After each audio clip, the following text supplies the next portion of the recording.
So for those of you who don't know eArcu, I haven't got any slides about eArcu, but we're an applicant tracking talent management software company. Market leader, I would suggest. Work with big companies like British Airways and small charities like Client Earth, so a broad range of clients. But today I'm going to talk to you about gender bias in recruitment advertising. So who here thinks that there is an issue around gender bias within your organisation? Yeah, most of you, yeah. I mean, it is a big issue.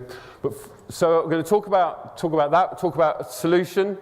I'm going to do a tiny demo, some really clever software and some functionality that we've developed, and then we'll go into the kind of the roundtable discussions. But yeah, and thankfully, it's becoming to light more and more now. So there's some press clippings, some here. And companies are, we're all doing EVPs and employer branding. We're looking at diversity and inclusion. But I think one of the things that we miss is that right at the start of the process, someone's first interaction with your organisation is probably reading a job ad.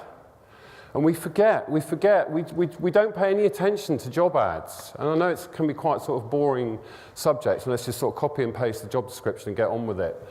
But it's creating real issues within organisations. And Total Jobs have done a lot of research into the market, and they've analysed 76,000 different ads.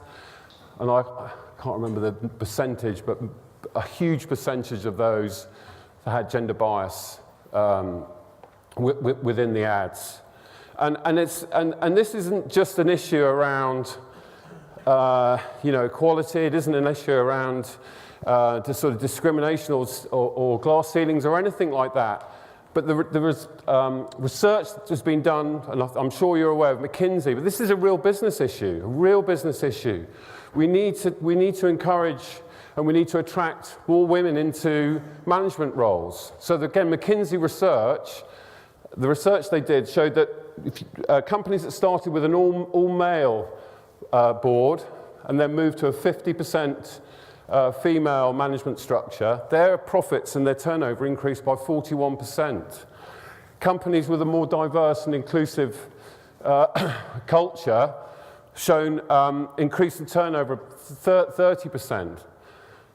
And it should be a real issue at the top of each and every business. And also, I don't know if anyone's playing conference bingo today, but has anyone mentioned Brexit yet? If they haven't, I'm going to mention it the first time. But obviously, we've got a shrinking talent pool. And again, so this is another reason why it's a really important issue to attract more women into work. And again, recently we've seen words like was it coding ninja and all these types of words that have been used as kind of a joke. And this is a real problem. And to be honest, it's not just about gender bias, it's about how we write our ads. So who in this room wants to own up so the ads that they post online are generally just a copy and a paste of a job description? Yeah, most of us. I mean, we all do it to some extent, don't we? And I think this is kind of where the real issue goes back to, is that a job description is just an internal document. It's a list of skills and criteria that people should have. It's not an outward-facing document at all. You're trying to attract people into the business, not sort of give them a descriptive list of things that they do and have to do. I'm going to come on to it a bit later, but as well, most ads are written for the employer. It's actually not talking about what's so great about working for this organisation. If you look at ads, you see spelling errors, grammatical errors, overuse of jargon. These are all very, very common problems within job advertising. And I think, as I said before, it's because we don't spend enough time, take enough care. We're so busy with kind of getting on with the job that we just kind of get that job ad up and let's get on with it. But actually, so many problems are caused, are created by that approach. Not spending enough time, because we don't have the time, but looking exactly how our job ads are written. Some of you might. I used to run whole sort of training courses on online copywriting, but I'm not going to go through all of these. But obviously most of them are kind of obvious in terms of what makes an attractive ad. It's engaging and succinct. We're all busy.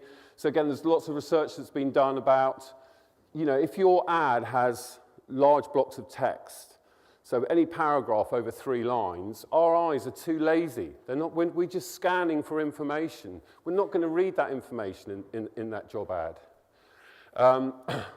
So we have to break up the text, maybe use bullet points. Obviously, in terms of kind of the balance and the equality of it, that's very subjective. And it's difficult to, especially if you've been working for large organizations, you've got hundreds of ads, it's difficult to go through all of those ads and to actually do some sort of quality check. But I think in terms of, if I can just give you one kind of takeaway in terms of actually writing a really, really good ad, it's this one here. It's the personal, it talks to me. So when we're talking to clients and when we're helping them develop their style, if you like, I think for me, if everyone can just think to themselves, but think about the hardest role that you have to fill right at the moment. So we're thinking about that, thinking about the hardest role you've got back in the office, the one you can't fill. So hopefully most of you, all of you, will know what the ideal candidate looks like. What does that perfect candidate look like? You'll know where their background, roughly, some of their skills. You'll have experience of what that great person is.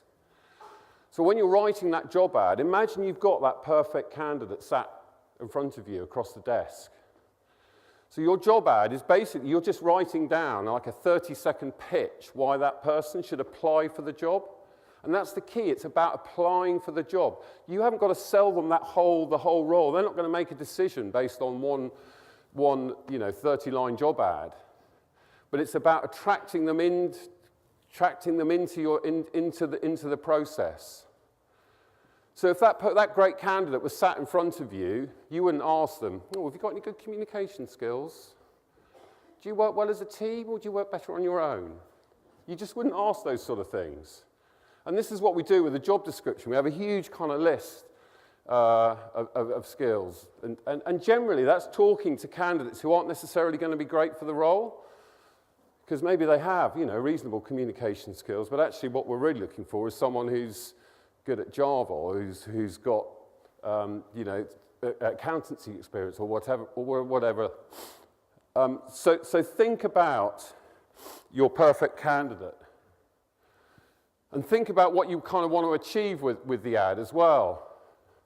So what are the strategic objectives? Are you actually going to be proactive and looking at attracting more women into the business? Is it about reducing ad spend? Is it about building the talent pool? Or is it just about finding that one needle in the haystack? And you see, I'm not going to go through all of these things. I mean, this all looks great, doesn't it? But obviously the problem is about measuring it and managing it and keeping on top of it with all the other things that you have to do. Now, your ATS should be able to help you to a certain extent. So you should be able to get reports, you should be able to have templates, ad templates so that you can post ads pretty quickly up there. I bet very few people in this room will actually analyze the response they get from different ads, look at the stats that they get, look at maybe the, in terms of diversity, what sort of people are we attracting because of these ads, the success of the ads. Because again, it's very difficult. You don't have time to do that. But it's only by measuring it and looking at these statistics, for example, that you can actually start to make sense of it. So at eArcu, what we've done to help you all and to take all away all that hassle is that we've looked at what what makes up a great ad. And we've split it down into 5 kind of key areas. So gender bias is obviously really, really important. And the functionality is based on academic research. Readability as well. So that might sound quite flippant about readability. But again, it's around the research project. But again, readability is things like you might have very well-educated, they've gone to university, someone who's writing the job ad or writing the job description, but you're trying to attract, say, bus drivers or people that don't have degrees. So you've got to talk to people in their language. That is the key. And I think, again, one of the easy mistakes we make is we write these sort of convoluted job ads and job descriptions where we're not thinking about our audience. And also we look at advert length, bullet points, questions. So this is all about again, best practice, not having large blocks of text, asking questions to the person reading that ad, so it becomes more personal. So the tool that we've built, which is integrated into eArcu, is called AdPro. Augmented software. So I think that's another sort of conference bingo word. But yeah, I'm not going to the technicality of it. But basically, with the tool, I'll show you in a moment, is able to analyze every single job ad that you have within the system. And also, the key is with it as well, is that we're able to score ads. So you, as heads of recruitment, as resourcing leaders, you're easily able to analyze and look at which ads are working, which ads are well written, but which ads are falling down. Yeah, so just a bit of the academic research. So especially in terms of gender bias, unconscious bias, the work that we've done, a lot of it has been based on, does anyone know the implicit association test, Harvard University? No, good. It's a huge piece of research, but it's 4.5 million people have taken part in this. But all of it, 80% of us in this room have unconscious bias. We can't help it. It's our human nature to make an assessment of someone based on looking at them or speaking to them. We will automatically create an opinion, a view of someone, whether we like it or not. And this is kind of what we're fighting against because we think it's natural. So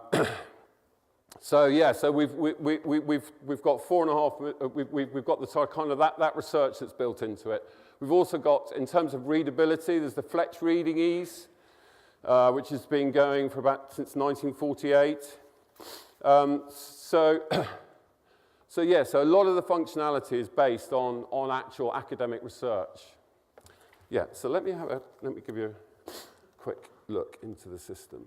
Okay, so this is the dashboard of eArcu.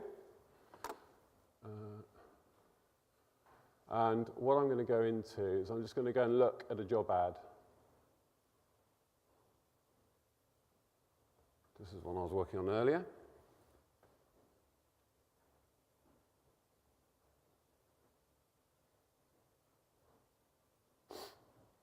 Okay, so we've got a job ad for a sales role. I'm going to click into this, press edit.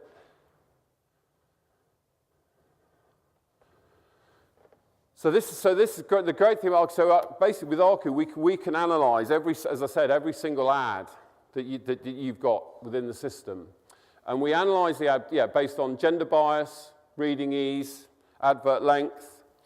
Obviously the gender bias, some of you might be familiar with Textio, so it's a little bit like Textio, only better, obviously. but there are, it's a slight cliche and generalization, but we do, words matter. Words like, dominant and assertive, it may seem flippant, but we naturally there's a male kind of stereotype that's attached to those kinds of words. So if I was to change, here we go. if I was to delete dominant and commanding, because that doesn't actually sound like a great culture, but if we did supporting, supportive and nurturing,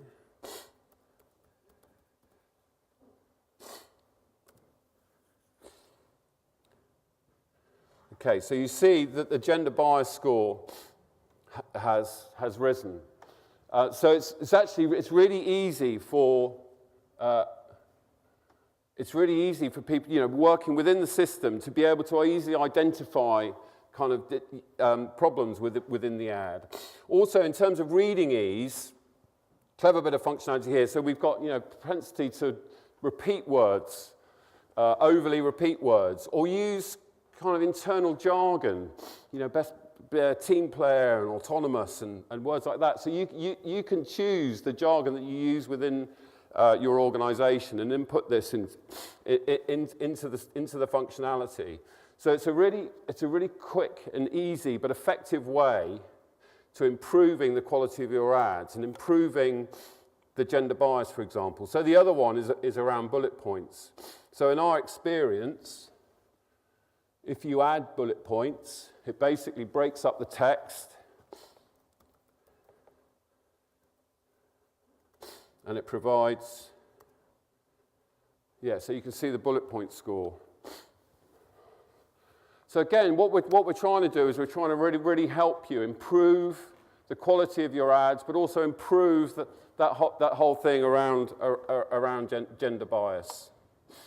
As I said at the top of the presentation, the problem is being able to analyze this and being able to manage. If you can't analyze, your ads, which is almost impossible to do manually, then there's no way you can measure it or manage it or any of those good things. Obviously encourage you to start, measuring job ads in terms of their success, in terms of, more applicants, more diverse applicants, who reaches interview, etc. But it's actually looking as well at, the language that you use, the language that other people use that you can't micromanage within the system. And obviously, there's kind of huge benefits, from doing that. But yeah, hopefully that is going to stimulate some really good debate around the round tables about what actually you're doing around gender bias within recruitment advertising.